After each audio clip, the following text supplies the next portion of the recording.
Welcome back, guys. Are you having trouble focusing or concentrating, or do you feel as though you just can't get enough sleep?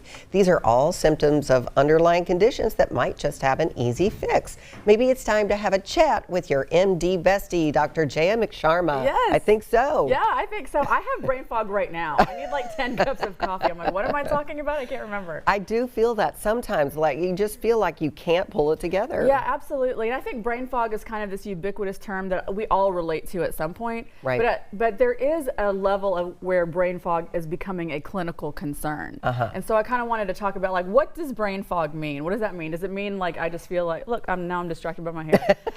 What does brain fog mean? Does it mean that like I just, I feel like I'm mentally not as sharp. I can't find the right words. Of course, we all have those days. That's normal. Sure. With hormonal fluctuations, sleep fluctuations, how much water you had that day. But if you are constantly noticing, I can't concentrate, or I'm constantly tired, I can't find the right words, or even to the point where sometimes your speech could be slurred, you have trouble paying attention, mental exhaustion. If you feel like this most of the time, if it's the rule rather than the exception, then it really is worth looking into with a doctor. So what could be some of the causes? So I think most people know that things are important, like nutrition, exercise, getting enough sleep and water. The things I want to, and those are very important, like let me not gloss over them. Right. But also things that you may not think about that your MD bestie could help you determine is it your hormones? What stage of life are you in, whether it's pre, peri, or post-menopausal? And that applies to men as well. You know, men have fluctuating levels of estrogen and testosterone just like we do. Right. Is it a medication that you're taking? That one gets missed all the time.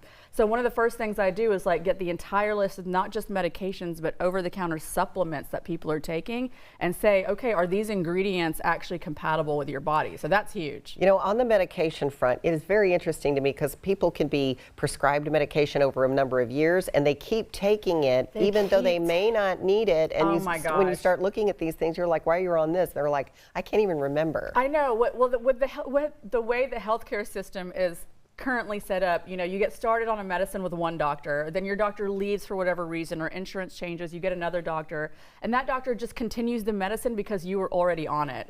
So then people change different doctors over the years, and then all of a sudden you've been on Xarelto for 10 years and it was only meant to be a year-long medicine for you. Right. So looking at medications, and also not forgetting, if you are a patient who's ever had cancer or an autoimmune disease and you were treated with steroids or chemotherapy, even if it was 10 years ago, that can still cause brain fog. Brain fog. That can still cause brain fog.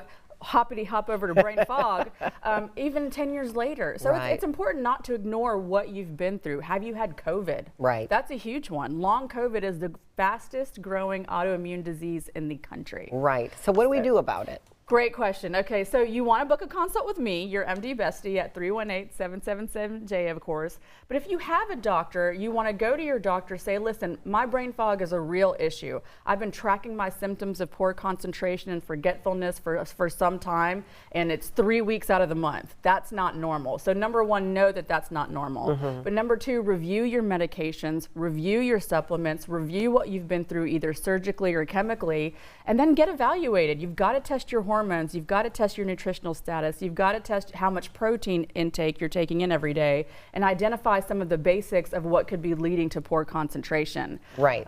So you really want to get rid of unnecessary medications, streamline your supplement regimen, and making sure you're putting the right things in your body. Right. And so those are some of the unique things that you offer: streamlining medications, getting rid of those unnecessary prescriptions, supplement with natural medicine. Yes, you know, exactly. all of those things. I think a lot of people don't know how to go talk to their doctor. And so sometimes people just want to say, can you look over everything that I've been taking for the last 20 years and tell me whether I need it? Yes, I can. I love doing that, because whenever you can streamline your medications and collaborate between the doctor and the patient, all of a sudden, instead of taking 20 medications and supplements, you're taking 3, and you feel better and you're getting exactly what you need. And so I do feel like that's a service that we offer at your MD Bestie that most conventional doctors' offices may not have the time to. Right. And we meet every month based on your goals. So it's like, are we doing better? Are we doing worse, or the same? And so it's a conversation. It's not just I say what you need and you do it. It's like, you tell me how you're doing, and we can keep adjusting your treatment regimen until you feel the best that you can feel. Right. Yeah. And for personal access guest like no other. You go Yes. to yourmdbestie.com. You can visit her on the web and on social media. And you can text me once you sign up, so that's a big perk. Yes. Thanks Yeah. so much, Dr. Jaya. Thank you. Appreciate it.